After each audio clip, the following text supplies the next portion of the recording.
Hello friends, कैसे हैं आप लोग। स्वागत है हमारे चैनल एक्सप्लेन हिंदी में। अगर आपने हमारा चैनल सब्सक्राइब नहीं किया तो बेल आइकन दबा के सब्सक्राइब करें। आज हम एक्सप्लेन करने वाले न्यू सीरियल जिसका नाम है इफ यू विश अपॉन मी, जो हाल ही में रिलीज हुआ है। सीरियल की स्टार्टिंग में हमें जेल से दिखाया जाता है, जहाँ पर हमारे मेन हीरो ग्यू राय को दिखाया जाता है। ग्यू राय की बॉडी में बहुत सारे टैटू बने होते हैं। फिर हम देखते हैं ग्यू राय को जेल से रिहा कर दिया जाता है क्योंकि उनकी सजा पूरी हो जाती। तभी हम देखते हैं जेल के बाहर उनसे कोई मिलने आता है। ग्यू राय उस आदमी से पूछता है क्या मैं तुम्हारे साथ कुछ गलत कर सकता हूँ। फिर ग्यू राय जाने लगता है। तभी हम देखते हैं वहाँ पर कुछ आदमी आ रहे होते जो ग्यू राय के बारे में पूछ रहे थे। उस आदमी का नाम सोकजून होता है। वो ग्यू राय से रुकने के लिए कहता है, लेकिन ग्यू राय भागना शुरू कर देता है तो आदमी उसका पीछा करता है। जब वो ग्यू राय को पकड़ लेता है तभी वो देखता है कि वो ग्यू राय नहीं, वो दूसरा इंसान है। फिर उसे याद आता है कि अभी जो पास से टैक्सी गई उसमें ग्यू राय बैठा था। ग्यू राय ने उस आदमी को कपड़े चेंज करने के लिए पैसे दिए होते।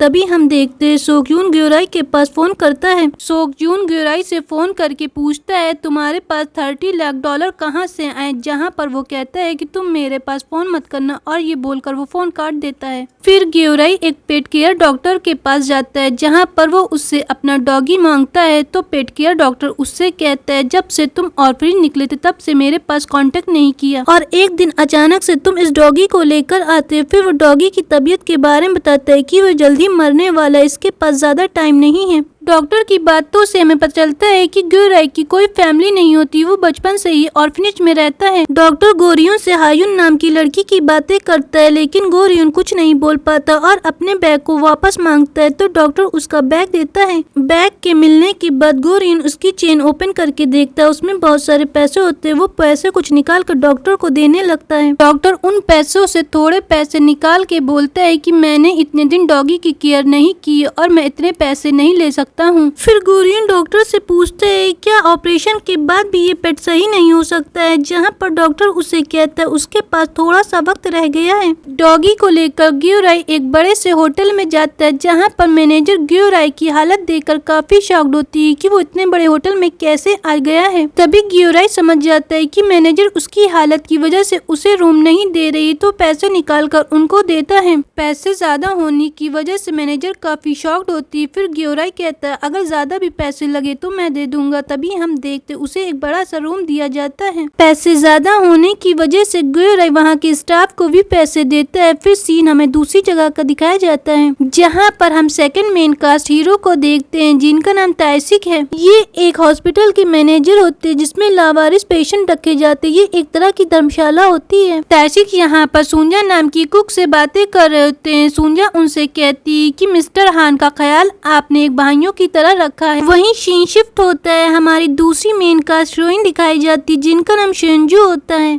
जो इसी हॉस्पिटल में स्टाफ नर्स का काम करती है। फिर हमें सोजिन दिखाई जाती है जो उनके सबसे ज्यादा क्लोज होती है और सारे पेशेंट की विशेष पूरी करती है। ये हॉस्पिटल एक फैमिली की तरह होता है। फिर हमें ताइसिक का दिखाया जाता है जो मिस्टर हान का ख्याल रख रहे होते हैं, और मिस्टर हान उन्हें बताते हैं कि उन्हें सर्दियाँ काफी पसंद है। तभी हम देखते हैं सोंजू और सोजिन दोनों लोग स्प्रे करके स्नो गिराने लगते। ये देखकर वो काफी खुश होती है। वहीं हॉस्पिटल के दूसरे डॉक्टर जीहून का दिखाया जाता है जिन्हें योजुन पे क्रश होता है।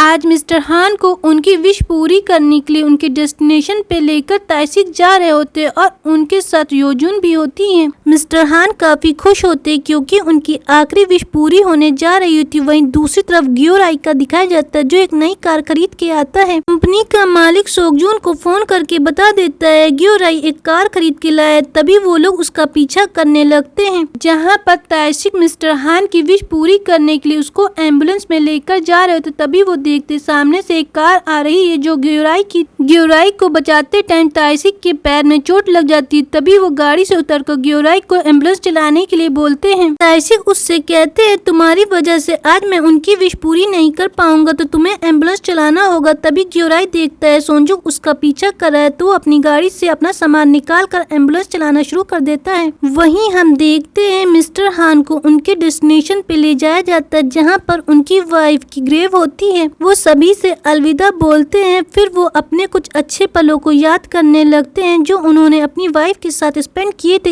इस ओशियन पे। वहीं पे दूसरी तरफ ग्योराई भी होता है और वो अपने डॉगी से बात करता है कि इस बीच से उसके बहुत सारे अच्छे पल हैं। फिर ग्योराई अपने डॉगी से कहता है कि अब हमें चलना चाहिए। जब वो खड़ा होता है तो वो कुछ फ्लैशबैक याद करता है जहाँ पर हम देखते हैं ग्योराई पैसे कलेक्ट कर रहा होता और उसे एक लड़की रोक रही थी, जहाँ पर वो लड़की चिल्ला चिल्ला के कह रही होती कि कोई मतलब नहीं है ऐसे जीने में। फिर हम देखते हैं ग्योराई वापस आ जाता और उसे पुलिस स्टेशन में देखते हैं। ताइसिक ने उसके ऊपर हिट एंड रन का केस लगाया होता है। तभी ग्योराई झुका होता और ताइसिक देखता है कि उसके पीठ पे जले के निशान होते हैं। उस जले हुए निशान को देखकर ताइसिक काफी शॉक्ड होता है। फिर वो ग्योराई से कहता है तुम्हारे पीठ पे क्या आयरन के निशान है जलने के? लेकिन ग्योराई उनको कोई बात नहीं बताता है और वहाँ से चला जाता है। तभी हम देखते हैं ताइसिक काफी शॉक्ड होते हैं और एक फ्लैशबैक याद करने लगते हैं जहाँ पर ताइसिक को एक आदमी मार रहा होता है। तभी एक लड़का कमरे में बंद था।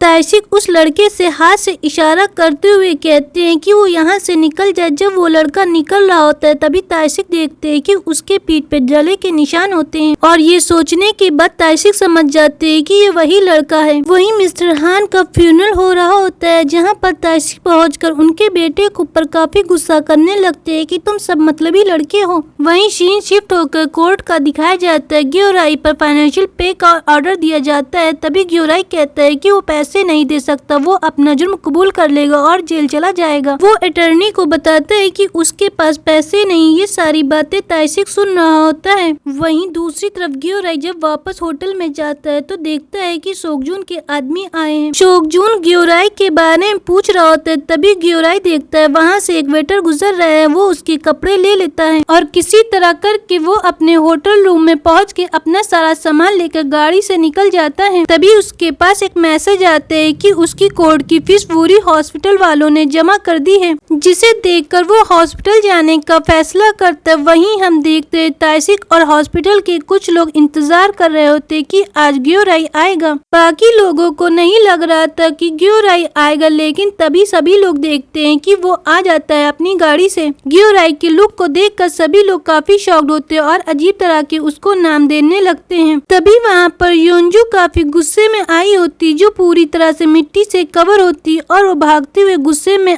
आकर ग्योराई की गाड़ी को तोड़ देती है। योंजू उसकी हेडलाइट को तोड़ देती है। ग्योराई ये देखकर वहीं पे गुस्से में खड़ा रहता और ये एपिसोड यहीं पे खत्म हो जाता है। अगर आपको वीडियो पसंद आई तो लाइक करें, शेयर करें, सब्सक्राइब करना बिल्कुल भी ना भूलें।